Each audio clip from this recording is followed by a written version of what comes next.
자, 윤건영 의원을 모시겠습니다.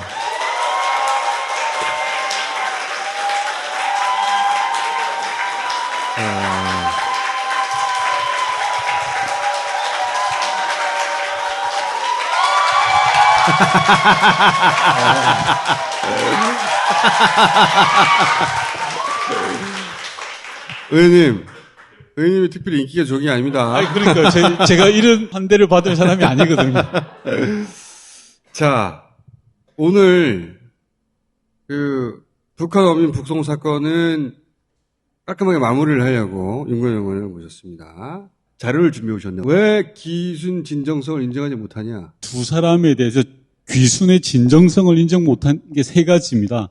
첫 번째가 16명을 살해하고 이자들이 가려고 했던 데가 북한에서 가장 외진 자강도라는 곳입니다. 만약에 기순할 의사가 단 1이라도 있었으면 남쪽으로 내려와야 되지 않겠습니까? 그런데 이자들은 북한에서 가장 외진 곳인 자강도로 숨어서 살려고 했던 자들입니다. 그런데 저기 동그라미, 작은 동그라미 하나가 있는 데가 김책항이라는 곳인데요.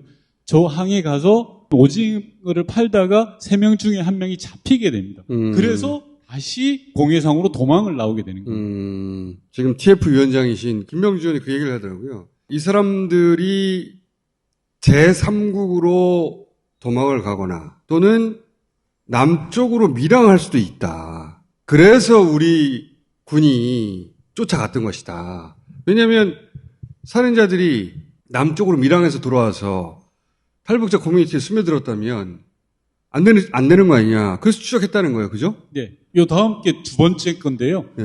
공해상으로 도망 나와서 우리 해군을 만났을 때 이자들의 모습입니다.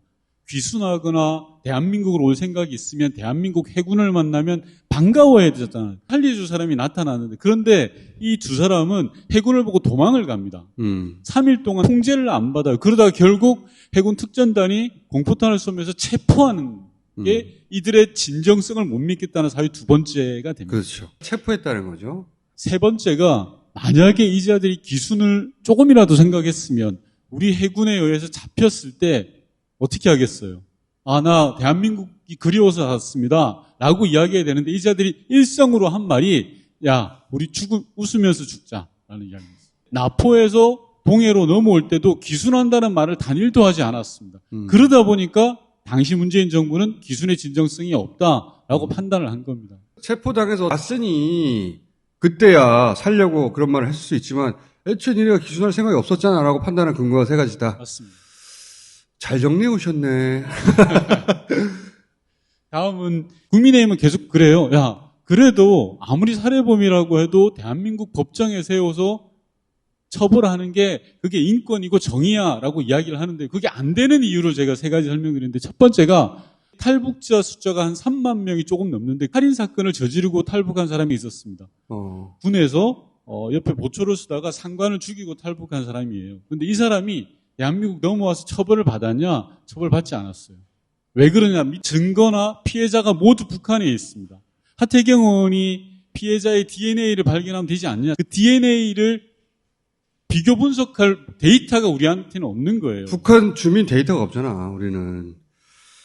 그래서 처벌이 불가능하다는 첫 번째 이유고요. 다음 거를 보여주시면 범인들은 살인 16명을 제가 이 자리에서 말씀드리지 못하는데 정말 처참하게 죽였거든요. 죽이고 시체를 다 바다에 수장시킵니다. 그리고 망치와 범행 도구 일체를 바다에 버립니다. 심지어 배에 페인트 칠을 해서 이 배가 다른 배인 것처럼 보일 정도였습니다. 모든 증거를 없애버렸다라는 겁니다. 두 번째 이유는.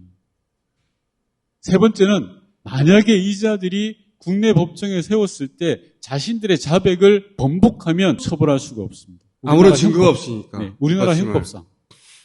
이 세 가지 이유 때문에 당시 문재인 정부가 추방을 결정한 거고요. 이 사건의 본질은 흉악범 추방 사건이지 탈북자 북송 사건이 아니다라는 점을 다시 한번 말씀드립니다. 그러네. 살인 도망자를 추방한 거네요. 이게 이제 윤석열 정부가 카드라라는 뉴스로 계속 내보내고 있습니다. 한 20가지가 넘는데요. 저희가 매번 팩트 체크를 하고 있는데 그중에서 아주 대표적인 것 한 5가지만 이야기를 했습니다. 제대로 된 조사도 없이 보냈다라는 게 첫 번째 거짓말인데요. 보통 송환을 하게 될 경우는 통상 3일에서 5일까지 걸렸습니다. 이번 건은 6일이 걸렸기 때문에 조사가 없었던 게 아닙니다. 합동신문이라는 게 있습니다. 북한에서 넘어오면 현행법으로 90일 플러스 30일에서 120일 동안 합심을 합니다. 간첩을 가려내기 위해서입니다. 그래서 만약에 평양에서 오셨다, 그러면 그 옆집에 누가 살았는지를 확인합니다. 그래야지 위장 탈북인지 아닌지 가려내잖아요. 이런 시간이 필요한 건데 이 자들은 흉악범이고 추방 대상이기 때문에 팩트 확인만 하면 되기 때문에 통상 3일에서 5일 걸리고 이번 건은 6일 걸렸기 때문에 전혀 조사를 하지 않았다라는 것은 거짓말이다라는 거예요. 두 번째로 이거 밀고 있는 거잖아요. 김정은 눈치 보겠다. 그렇죠. 김정은 눈치 보기 위해서 2명을 추방한 거 아니냐라고 하는데요. 우리나라에 들어와 계신 탈북자가 3만 명이 넘고요. 이때까지만 해도 1년에 1,000명 정도가 탈북을 했습니다. 김정은을 눈치 보려면 어떻게 1,000명을 받고 2명을 돌려보냅니까? 그치. 논리적으로 맞지 않잖아요. 말이 안 되지. 2019년 이 사건이 있었던 때만 해도 1,047명이 탈북을 했어요. 말도 안 되는 겁니다. 안보실 기록을 삭제했다. 문재인 정부 안보실에서 불리하니까 당시 기록을 삭제했다라는 건데 이거야말로 무식하거나 불법을 저질거나, 왜냐하면 문재인 정부의 지정 기록은 모두 봉인되어서 대통령 기록관, 즉 세종에 있는 곳으로 넘었습니다. 이 기록은 아무도 못 봅니다. 딱 2가지 경우에 의해서 볼 수 있는데, 하나는 국회 3분의 2 이상의 동의가 있을 때, 또 다른 거는 고등법원장의 판단이 있을 때. 윤석열 정부 안보실의 기록이 당연히 없는 게 정상입니다. 왜?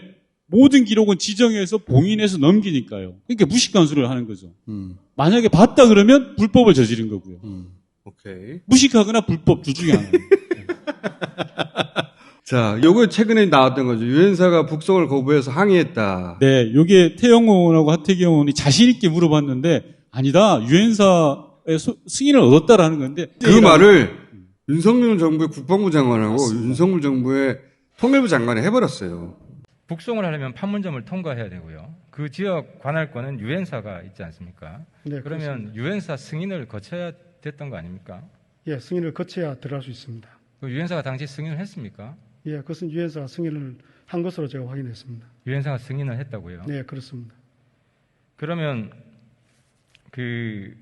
통일부 장관이 아차 싶어가지고 그날 저녁에 다시 또 방송사 전화했어요. 아, 그런 뜻이 아니고 그렇죠. 해명 아닌 해명을 했는데 JSA라는 공간, 거기는 남북이 같이 있는 공간인데요. 유엔사 관할 지역입니다. 거기를 가려면 모든 사람은 유엔사의 승인을 얻어야 됩니다. 말도 안 되는 걸 초장부터 거짓말을 한 거라 한 큐에 그냥 드러난 겁니다. 이거는 금방 끝나버렸고, 이 사안을 다루는 TF의 위원장이 한기호 의원이라고 3스타예요. 군 출신이에요. 갑자기 등장해가지고 원래 탈북 브로커인데 살해했다고 거짓말했다는 거예요. 남쪽에 와서. 이게 무슨 소리야. 탈북 브로커였으면 남쪽에 와서 자랑해야지. 내가 이렇게 많이 탈북시켰어. 근데 와가지고 자기가 살해를 16명 했다고 말을 했다는 거야. 이게 도저히 상식적으로 이해가 안 가는데 그렇게 주장했어요. 16명이 지금도 북한에 살아있다라는 겁니다. 저희가 16명의 살해 사실을 특정한 건 2가지가 있었습니다. 첫 번째는 이 2사람이 북한 영해에서 16명을 살해한 걸 SI 첩보라고 아시죠? 이게 외부에 알려지면 안 되는데 한미연합정보자산에 의해서 취득한 정보를 SI 첩보라고 하는데 SI 첩보로 확인을 했던 겁니다. 이 2사람을 합동신문 과정에서 각각 다른 방에 넣고 조사를 했어요. 한 명이 먼저 진술을 하고 나중에 다른 한 명도 똑같이 진술을 했는데 이걸 맞춰보니까 딱 일치하더라는 거예요. 즉 사전에 우리가 알고 있던 SI 정보와 이들의 자백이 일치하더라. 그래서 살인사건을 저희가 특정할 수가 있었던 거고 추방할 수가 있었던 건데 저는 정말 국민의힘이 책임을 져야 된다고 생각하는데요. 우리 군을 망신시켜도 이렇게 망신시키는 건 없습니다. 우리 군을 못 믿겠다라는 거거든요. 군이 가지고 있는 첩보 자산을. 그리고 신문 과정을. 합심이라는 건 최소한 5개 이상의 기관에서 전문가들 수명이 나와서 10수명이 하는 게 합동신문 과정이거든요. 쌍팔년도도 아니고 그게 조작이 되겠습니까? 근데 이거 자기들도 너무 나갔다고 생각했는지 네. 자기들끼리 뒤집더라고. 맞아요. 또 통일부 장관이 나와서 뒤집었어요. 살인은 맞는 것 같다. 이런 식으로. 태호 의원도 나와가지고 살인은 맞는 것 같다고. 네. 자기들끼리 이랬다가 저랬다가 왔다 갔다 해요, 지금. 자, 이 사건은 거의 한 달간 끌었어요. 이걸로 지지율 반등시킬 수 있다고 생각했나 봐. 근데 거꾸로 가라앉고 있잖아요. 이제 버리는 수순에 들어간 것 같아요. 그렇게 됐으면 좋겠습니다. 말도 안 되는 사건이니까. 총정리하면 이렇습니다. 최근에 윤석열 대통령이 부처 보고를 독대로 받는다.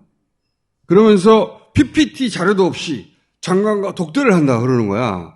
내가 그거 보자마자 야 이거 말이 안 되는 소리인데. 왜냐면은 한 국가에 정부 부처인데 얼마나 방대한 업무가 있겠어요. 그걸 아무 자료도 없이 들어가서 말로 떠들고 그것도 둘만 들어가가지고 그리고 끝나면 그러면 실무자들은 어떻게 한다는 거예요 도대체. 업무 파악을 어떻게 한다는 거예요 대통령이. 이거 불가능한 거란 말이야. 이렇게 한 거를 막 잘했다는 듯이 막 자랑하고 있잖아요. 네. 그리고 윤건영 의원이 청와대에 가장 오래 있었던 사람 중에 한 분입니다. 노무현 대통령 시절부터 문재인 대통령 시절까지 가장 오래 이런 걸 봐왔거든요. 정부 부처 보고할 때 드글드글 하지 않습니까, 사람들? 네, 정말 멍청한 짓을 하는 거예요. 누구 발상에서 나온, 머리에 발상에서 나온 건지 몰라도 그 사람 잘라야 됩니다. 우선 독대 보고라는 것은 권위주의 정부의 산물입니다. 과거 박정희 시대 때나 또는 전두환 정부 초기에나 독대 보고를 받았어요. 그래서 국정원장이 독대 보고할 때 가방을 들고 가요. 007 가방. 그 안에 보면 온갖 그 정치인들 뒷조사한 게 다 들어있죠. 그게 독대 보고의 원조 같은 건데 말씀하셨다시피 업무 보고는 많으면 많을수록 좋아요. 그래서 문재인 정부 때나 노무현 정부 때나 그 앞선 정부 때 모두가 부처의 사무관, 심지어 주무관까지 6급, 7급까지 다 들어오라 그랬어요. 그래, 맞아. 저도 그게 그렇게 정상이에요. 들었거든요. 왜냐하면 대통령의 국정 철학이라는 게 있지 않습니까? 이 정부는 있는지는 잘 모르겠습니다. 그 국정 철학을 공유를 해야 돼요. 내가 공장장이랑 독대를 했단 말입니다. 공장장의 지침을 내 마음대로 사기칠 수 있는 거예요. 그게 저도 그렇게 알고 있었거든요. 그러니까 대통령의 비서관들도 들어가지만 부처의 과장, 주무관 수십 명이 온다는 거야. 결국 그 사람들이 실무를 할 거 아니에요. 그러니까 정부의 철학을 공유하고 실무 책임자들은 아 이렇게 가는구나, 내가 할 일이 이거구나 가늠을 하고 그래야 파악이 되고 보고가 되고 공유가 되고 할 거 아니에요. 그거 하라고 하는 거거든요, 업무 보고를. 맞습니다. 그게 가급적 많은 사람들이 대통령의 육성으로 국정 철학을 들어야 됩니다. 이게 첫 번째이고 두 번째는 오픈을 해야 되는 게요. 전문가들을 모셔와야 됩니다. 다른 생각을 가진 사람을 불러와야 됩니다. 기재부 장관하고 독대를 한다 그러면 금고를 무조건 잠그겠다는 이야기만 할 거예요. 그러면 한쪽에서는 금고를 열어야 된다라는 이야기를 누군가는 해줘야 돼요. 이래야지만이 대통령이 합리적 사고를 할 수가 있거든요. 그래서 문재인 정부에는 외부 전문가를 모셔와요. 부처에서 이야기하는 거에 대해서 짚어줘라. 토론이 되게 해야죠. 부처 업무 보고는 부처에서는 1년 중에 가장 중요한 농사입니다. 한 달 정도를 고생합니다. 주무관부터 5급, 4급, 3급, 2급, 1급까지 한 달 정도를 준비해서 대통령한테 올 1년 동안 우리는 이런 농사를 짓겠습니다라고 선을 보이는 거거든요. 이게 진짜 말이 안 되는 게 자료도 없잖아요. 박지원 원장이 자기가 들었다고 한 말이 뭐냐면 얘기 좀 듣다가 대통령이 혼자 말한다는 거 아니야. 그리고 끝내버리고. 맞습니다. 이거 업무 보고가 아니에요. 심각한 문제인데요. 장난치는 사람이 생길 겁니다. 내가 대통령을 만났는데 대통령은 이렇더라라고 이야기하는 게 장난치는 거거든요. 그게 비일비재한 게 공직사회입니다. 왜? 대통령과 거리가 가까우면 가까울수록 정보를 독점하거든요. 정보 독점을 깨야 됩니다. 근데 이 독대를 통해서 그걸 권장하고 있어요. 심각한 문제고요.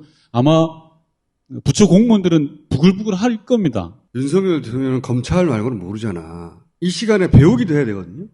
맞습니다. 이렇게 돌아가는 거구나. 맞습니다. 부처에서 하는 말을 외부 전문가들이 반박하는 가운데 이렇게 밸런스를 잡아야 되겠구나. 아이디어를 얻고 본인도 공부할 시간이에요. 맞습니다. 공부라도 해야 될 거 아니야. 사전에 부처에서 업무보고 자료를 보내오거든요. 그걸 가지고 참모들하고 회의를 합니다. 그리고 대통령 스스로 봐야 되고요. 왜냐? 뭘 한마디 하려면 봐야 되잖아요. 자료도 없이 말로 얼마나 오래 하겠어? 말로 좀 하다가 본인이 얘기한다는 거 아니에요. 그 부처에 대해서 얼마나 안다고. 이게 무슨 업무 보고야. 그건 티타임이라고 그러죠. 티타임. 업무보고가 아니라 이걸 업무보고라고 하면 안 됩니다. 대통령 놀이도 아니고 대통령 흉내라고 제가 이제 말해야 된다고 보는 게 이게 놀이는 구색이라도 갖추지. 공부를 안 해, 공부를 그리고. 대통령실이 이런 걸 하게 냅뒀다는 거예요. 말이 안 되는 짓이거든요. 누구한테 물어보더라도 대통령한테 아니오라고 말을 못 하는 거예요.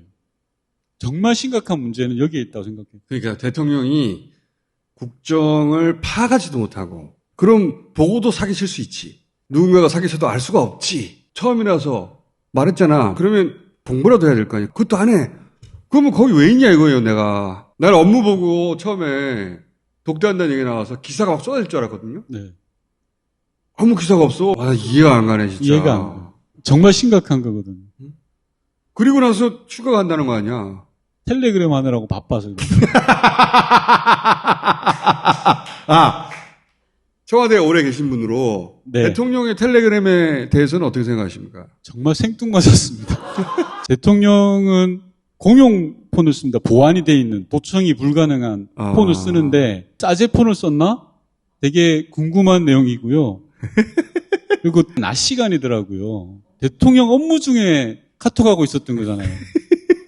그것도 황당하고요. 심각한 이야기는 텔레그램이라는 것이 서버가 러시아에 있거든요.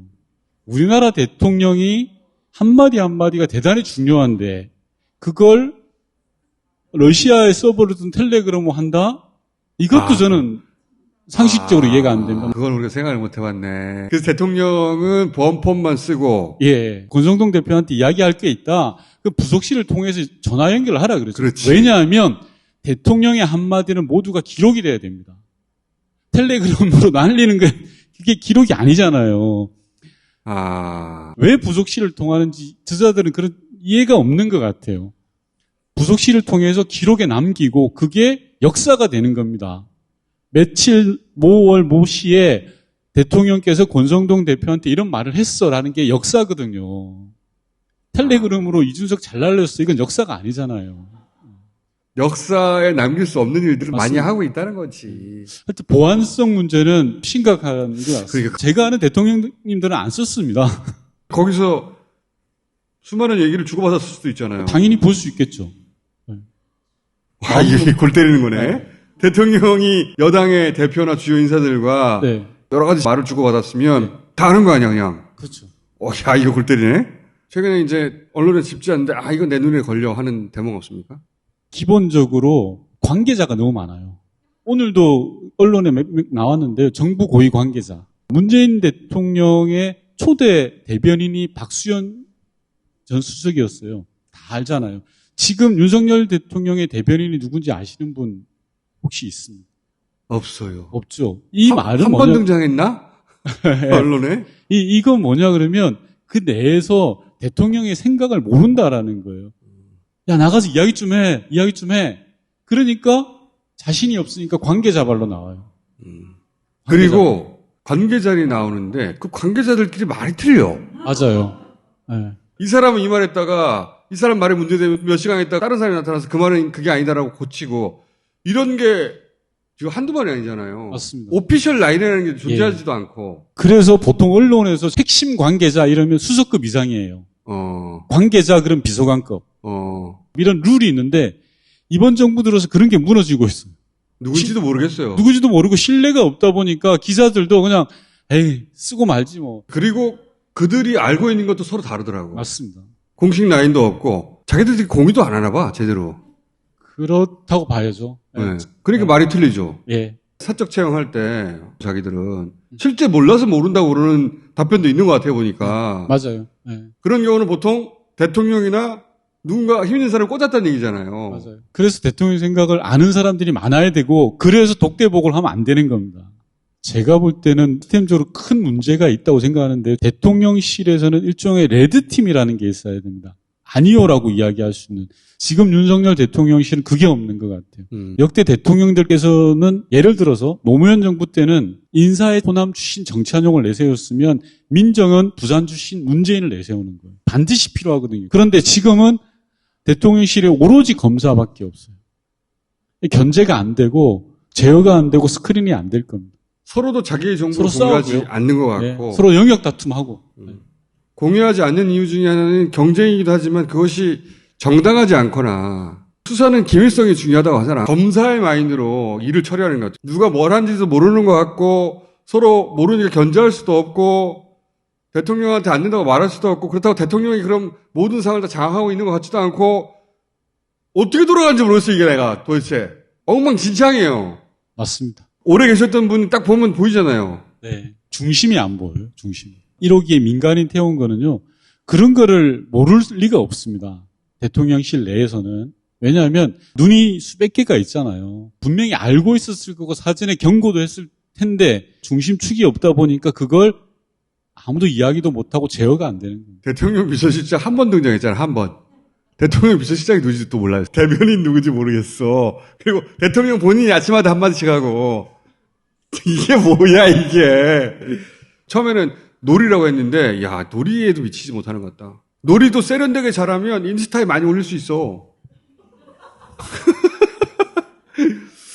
자, 오늘 여기까지 할까요? 네. 안녕. 맞습니다.